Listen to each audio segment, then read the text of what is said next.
Stop memorizing PMP, start thinking like a real project manager. Because the PMP exam does not reward definitions, it rewards decisions. And that's exactly what this question bank series is built for. And I'm not just giving you the right answer, I'll be explaining why every option is wrong or weaker. Because that's where your PMP judgment gets trained. Every eliminated choice sharpens your managerial thinking. Welcome to PMP Question Bank Part 1. These are high impact situational questions, kind where two options look correct, and the job is to pick what a PMI-minded project manager would do next. If you practice this consistently, your confidence will go up because you're not just learning, you know what is right. You're training your brain for real project management thinking, prioritizing, handling ambiguity, making trade-offs, and you're going to choose the best next action under pressure. Alright, let's hit question 1. A project is halfway through its execution phase. The quality specifications for the project deliverables are formally accepted. However, key stakeholder is dissatisfied, stating that the deliverables do not meet the quality specification. What should the project manager do in this situation? Notify the stakeholder that arbitration procedures will be followed, or you want to inform the project sponsor of the stakeholder dissatisfaction, or you want to document the issue in the issue log and send a report to management, or you want to review the requirement traceability metrics and conduct inspections.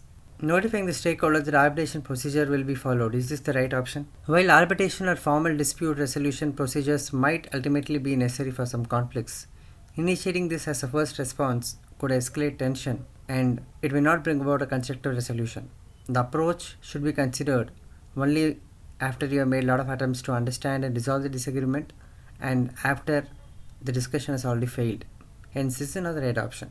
Informing the project sponsor of the stakeholder's dissatisfaction. Is this the right option? Communicating stakeholder dissatisfaction to the project sponsor. It is important, especially when the issue could impact the success of the project or it is going to impact the stakeholder relationship. However, this step should be taken up only after you have made some initial investigation, only after you have initially investigated what are the concerns of the stakeholder and then you have come up with the alternatives and the proposed solution.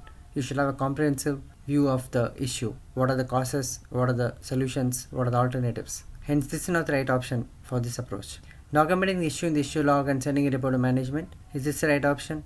Of course, this statement is important. It's a very critical step where you need to track and manage project issues. Simply logging the issue and reporting to management is not going to address the stakeholder concern. You need to immediately address the stakeholder concern. You need to create a process to investigate, and this is not the right option. Review the requirement traceability metrics and conduct inspection is the right option. This option is going to address the stakeholder's concern immediately and directly. In a scenario where a project is midway through execution, there's a lot of disagreement and the quality specifications are not satisfying for the stakeholders. Effective communication is going to be the key here. You're going to review the requirement traceability metrics and conduct inspection. This is a more constructive initial action that you're going to take to resolve the concern. It involves a thorough project documentation review. You're going to objectively evaluate the deliverables against the quality specification. This strategy is also going to bring about transparency. It is also going to be a basis for stakeholder discussions. It is also going to emphasize problem solving. And the most important thing is there is going to be evidence-based analysis here. Moving on to the next question. A company is going through structural changes. A couple of people will leave the company as their positions were made redundant. The team members are unhappy as they do not understand why the changes are being made when the project is on track. The options given are advise the team to continue the work as planned because the schedule cannot be changed, or you're going to organize a team meeting to discuss the changes and the importance of the company, or you're going to advise the team that the changes were desired by the CEO and must be implemented, or you're going to inform the project sponsor of the team's unhappiness. The right answer is you need to organize the team meeting to discuss the changes and their importance for the company. Organizing the team meeting to discuss the changes and the importance for the company is the best choice. It's going to acknowledge the team's concern. It's going to provide an opportunity for open dialogue. It is going to bring about a better understanding for the changes. Advising the team that the changes were desired by the CEO and must be implemented is not the right option.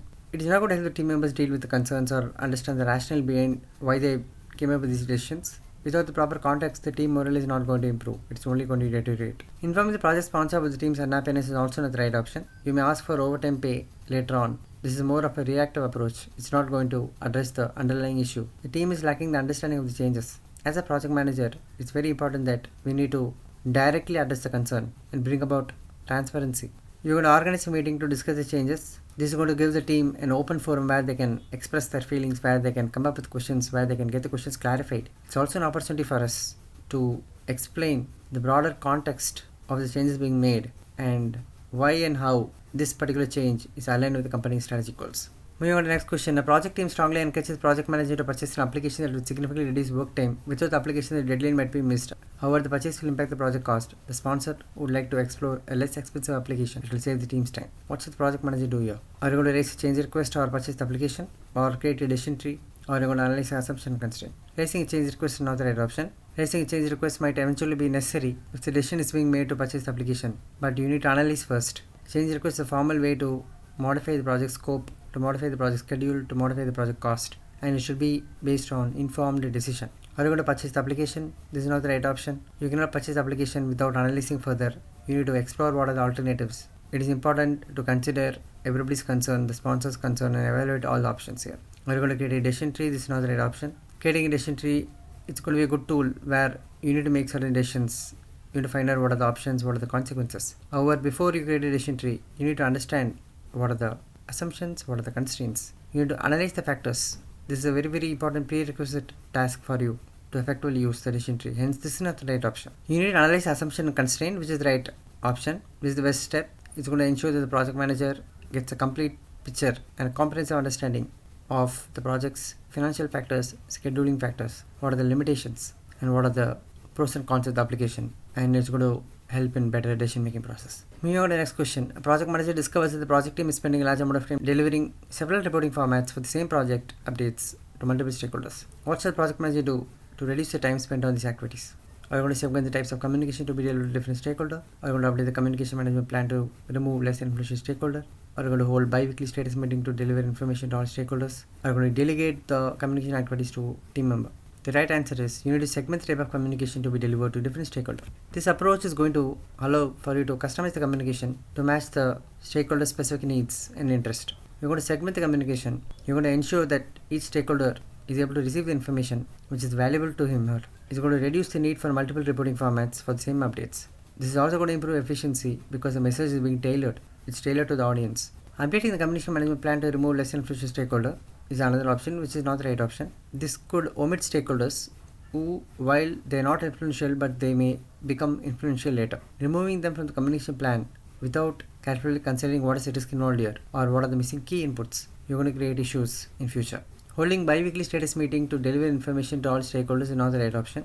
This is going to cater to the unique needs of all the stakeholders and is going to come up with an assumption that all stakeholders are willing to attend at the scheduled time. It's going to lead to information overload for some stakeholders who may not need all the details provided in such meeting. Delegating this to team member is not the right option. There's a risk of losing the direct interaction that the project manager generally has with stakeholder. Effective stakeholder communication means you should have a detailed personalized attention that is going to be best managed by project managers, and it is extremely important that you maintain the critical sensitive information. Moving on to the next question. The project manager is leading a project that needs to be deployed quickly to the market. Influential stakeholder does not believe that the project manager process being business value. What can the project manager do to gain the support of the stakeholder? You're going to ask the stakeholder for a meeting to review the project charter and project management plan, or you're going to disregard the stakeholder's concern and continue working on the project management plan, or you're going to hold a training workshop to educate the stakeholder about project management best practices, or you're going to clarify the roles and responsibilities. You're going to ask the stakeholder for a meeting to review the project charter and project management plan is not the right option. Asking the stakeholder for a meeting to review the project charter and project management plan, this option is not the right option. Disregarding stakeholder concern and continue following is not the right option. Stakeholder buy-in is critical as their support can impact the project's delivery execution. Holding a training workshop to educate stakeholder about the project management best practices. This is not the right answer. Organizing a training workshop is a proactive approach to address the issue. It's possibly lack of understanding of the value these practices bring. However, the effectiveness is going to depend on the stakeholders' willingness to participate and the openness to learning. This will be seen as too formal or time consuming for many stakeholders. Clarify the roles and responsibilities and sharing the purpose to gain stakeholder buy-in is the best answer. For a project manager leading a rapid deployment project while facing skepticism from an influential stakeholder about the value of project management process, the strategy should involve education, engagement, clarification to build support and understanding. You need to clarify the project roles and responsibilities, share the purpose to gain the stakeholder buy-in. This is the effective strategy to address the stakeholders' skepticism. When you compare it with option A versus option D, it's essential to focus on the core objective. The core objective is you need to gain the support of the influential stakeholder who is skeptical about the value of project management process. Option A is going to focus on formal project documentation. Option D is focusing on clarifying the roles and responsibilities and sharing the purpose of project management process. Option D is broader in its approach. It's focusing on the documentation and the fundamental understanding and the appreciation of project management practices.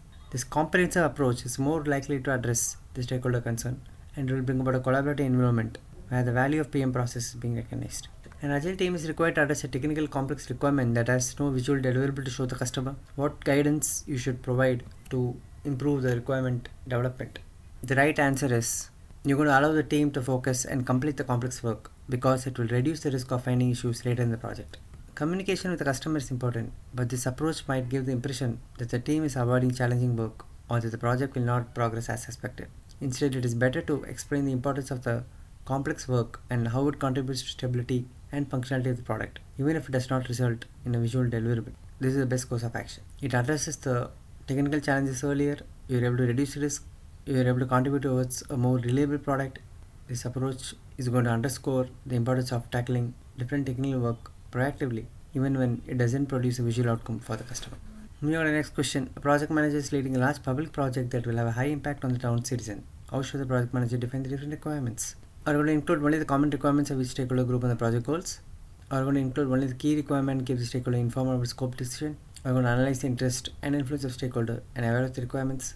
Are we going to add only the opinion of the team because they know the objective of the project? Including only the common requirements of each stakeholder group and the project goals is not the right option. While focusing on the common requirement is a kind of acceptance, it's neglecting the specific need that is crucial for the stakeholders. Potentially, it may lead to dissatisfaction.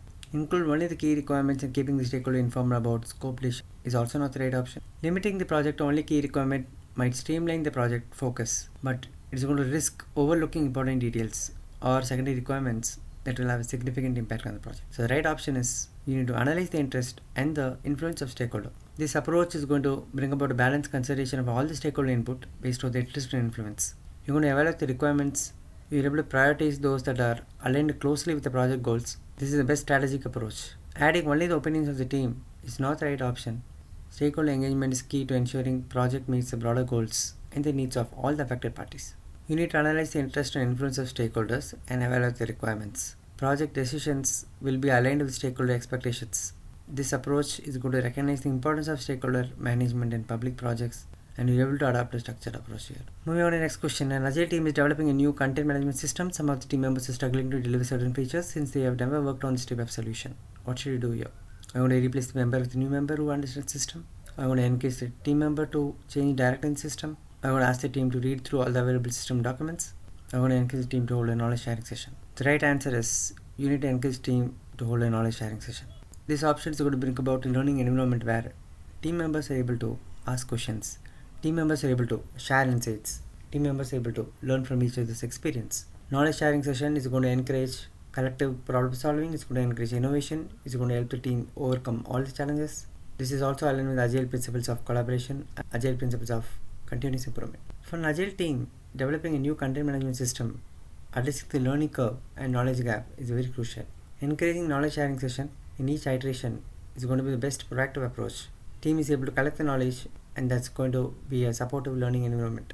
They are able to enhance their capabilities. Reviewing documentation is important, but relying on documentation without practical application on peer support is not effective for team members. Learning styles will vary, and sometimes hands-on experience and collaboration is beneficial. Encouraging team members to make changes directly in the system may be valuable, but it's going to bring about unguided changes without proper understanding, which can lead to errors, system instability. Replacing team members is going to disrupt the team dynamics, team morale, and the iterative progress of agile projects. Agile teams are going to benefit from growing together, learning through experience.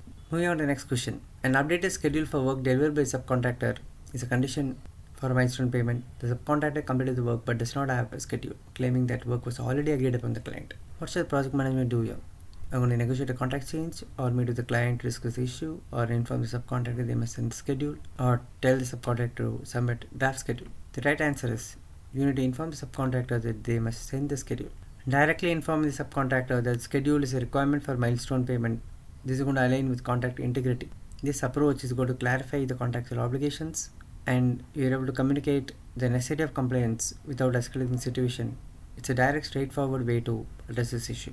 Requesting a draft schedule might seem like a compromise, but it does not fully address the requirement for an updated schedule as a condition for payment. This is going to lead to ambiguity regarding the accuracy of the provided schedule. Negotiating a contract change solely because the subcontractor did not provide a schedule may not be the right approach. Contract changes can have broader implication and should be considered for more significant alteration to scope or cost or time. This is a situation where a subcontractor has completed work without providing updated schedule, which is a condition for milestone payment. The project manager needs to navigate the issue carefully to ensure contractual compliance, and at the same time he needs to maintain positive relationship. Moving on to the next question, the project team is experiencing schedule delay due to issues arising with supplier. Some of the tasks are on the critical path.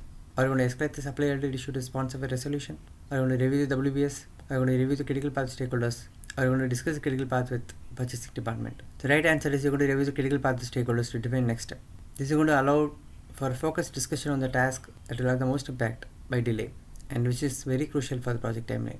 This collaborative approach can lead to mitigation strategy. It can lead to reprioritization that will address the immediate concern, and the project can be on track. While the purchasing department may play a role in addressing supplier issues, focusing solely on this discussion might not bring about a broader impact of the delays on the project's critical path. It's important to consider the project's overall timeline and the stakeholder expectation here. Reviewing the WBS with supplier might help clarify project requirements and tasks, but it does not address the urgent issue of delay on the critical path. The focus should be on resolving the delay and mitigating the impact rather than on the broader scope of work. You want to escalate to the sponsor. While escalating issue to sponsor can sometimes be required, it's a step that is always taken after you have made initial attempts to solve the issue and all those attempts have been exhausted. The sponsor can provide direction, but direct operational issues like supplier delays are typically managed within the project team or with specific departments first. Moving on to the next question. During project implementation, one team finds out that a key project deliverable was not budgeted. Are you going to escalate the issue to the project sponsor? Are you going to meet with the team to discuss alternatives? Are you going to hold team accountable and ask for a solution? Are you going to remove the deliverable from scope? The right answer is you're going to meet with the team to discuss alternatives. Meeting with the team to discuss alternative is going to allow for a collaborative approach. It's going to enable the project manager and the team to fully understand what are the implications, what are the possible solutions. Are you going to reallocate the budget resources? Are you going to reallocate the project scope or identify any cost-saving measures? Holding the team accountable, immediately placing the responsibility on the team for an immediate solution without a collaborative review of the situation is not the right solution. It's more productive to work together to understand the issue and jointly develop a strategy.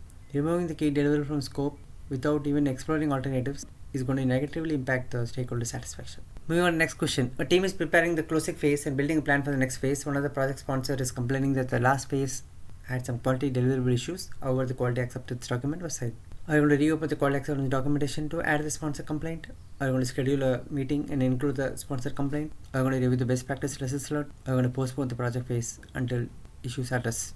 Reopening the quality acceptance documentation to add the sponsor complaint is not the right option if the acceptance criteria were met as agreed upon. Issues arising after sign-off should be managed through a process of review and action rather than revising completed documentation. Scheduling a quality review meeting and including the sponsor complaint is the right option. There is going to be a structured discussion of the sponsor's quality concern and for the team to develop a plan to address and resolve any legitimate quality issues. This approach is going to ensure that concerns are taken seriously and project maintains a very high standard of quality. Reviewing best practices and lessons learned and applying them to project plan is an ongoing process that should certainly include any new insights from the sponsor's feedback. However, this option alone does not directly address the immediate concern raised by the sponsor. Postponing the phase until the impact is been assessed is a very bad measure that's going to bring about delay and increased cost. Moving on to the next question. In an agile project, the team desired to have a rotating group of facilitators for the daily scrum. Overall, most of the facilitators have grown and done well in this role.